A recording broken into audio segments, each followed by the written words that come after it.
Let's change the oil in this 2007 Honda Civic with a 1.8 liter.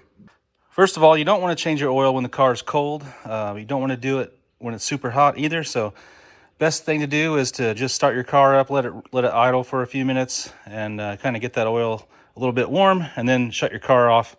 You're going to have to get the front of the vehicle elevated just a little bit to get under there to reach the drain bolt. So in my garage, I have like a 2-inch step where it comes into my floor. And then I just put a couple of 2x6s underneath the tires, basically drove up on there. I basically elevated the front of the car about 4 inches or so just doing that. You could drive your car up onto ramps if you have ramps, or even jack up both sides of your vehicle in order to get to that drain bolt if you had to. Okay, looking under the vehicle now, just find your oil drain pan, which is right here. And the oil drain bolt is actually on the back side of it. It's a 17 millimeter. And just to make it super clear, Honda actually stamps engine oil right here. You can kind of see it. So it's pretty obvious that that's the drain bolt. So let's go ahead and break that loose.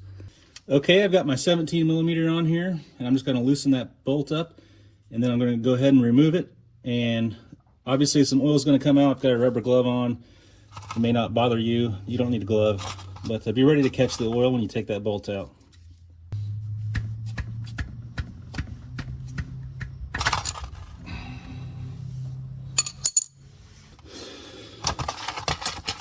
Got my drain pan placed and pulling the drain plug out. Okay, and then we're just going to let this sit several minutes until it drains out and pretty much stops dripping. I forgot to mention, go ahead and have a rag handy just in case you spill a little bit of oil. You'll have it available. While that's draining, you can go ahead and crack open the oil fill port up top, and letting that air in there will let it drain a little bit faster. Okay, now that that's almost done draining, we're going to go ahead and remove the filter, which is right here. You can see it's pretty obvious right towards the front of the vehicle, just in front of the oil pan. So some oil is going to come out from the engine block when you remove the filter. So position your drain pan to where you're still catching the drip from the oil drain bolt, and that you'll also catch the oil that comes out from the filter when you remove it. Now the filter should only be hand tight. If it's more than hand tight, you can get a filter wrench to loosen it. You should be able to loosen it by hand.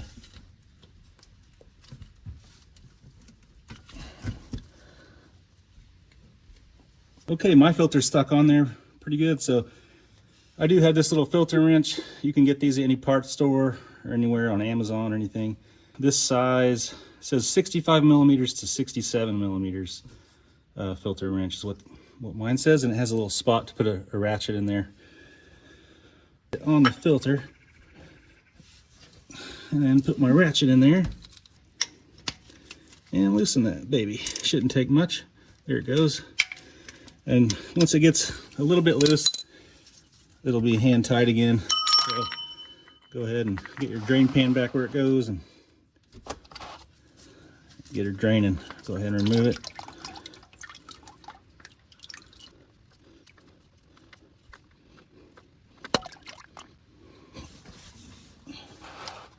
Now when you remove your old filter, make sure that the old rubber gasket came off with it. I've seen it in the past where these rubber gaskets can stick to the block on the engine, and you think it's on the filter. Then when you install your new filter, it's got 2 gaskets on it, and it causes it to leak. So just double check that old gasket came off with your old filter.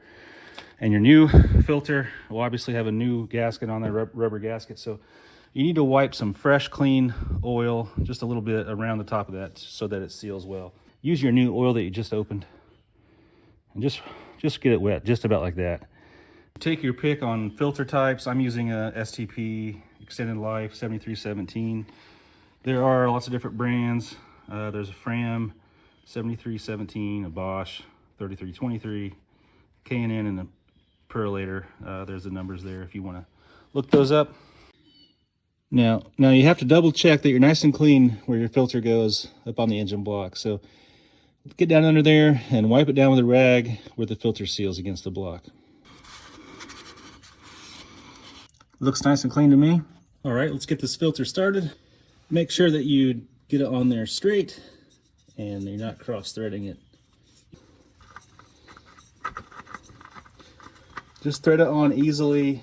If it feels like it's not on there right, it's probably not on there right. So just take it back off and restart it until it gets really easy to turn. You should be able to spin it by hand really easily.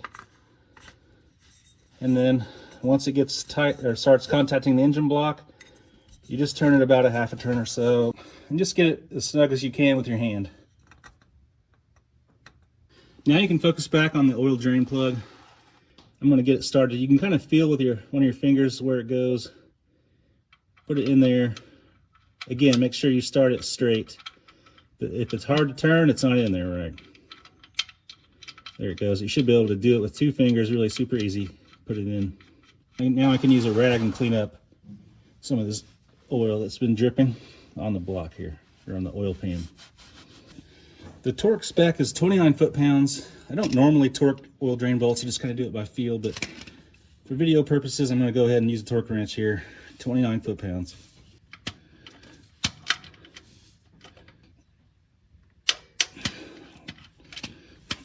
All right, now the manual says that this capacity is 3.9 quarts with a filter change. We're going to use a funnel here and put in about 4 quarts, just under that. I could stand to use a little bit longer of a funnel, but I don't have one, so I'll just be careful with this one and kind of hold it in there.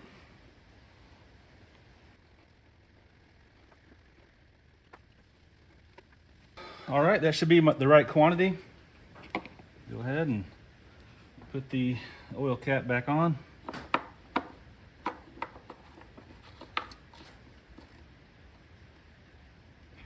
Okay, now we're going to start the car and check for leaks.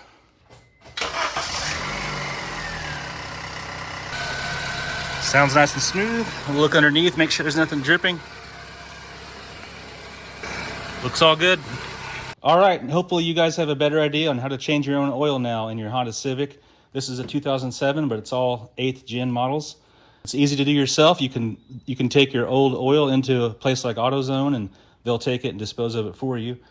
So it's not a big deal, and it's nice to do some work yourself and make sure that it's done the right way. So if this video helped you all out, give me a thumbs up, and thanks for watching.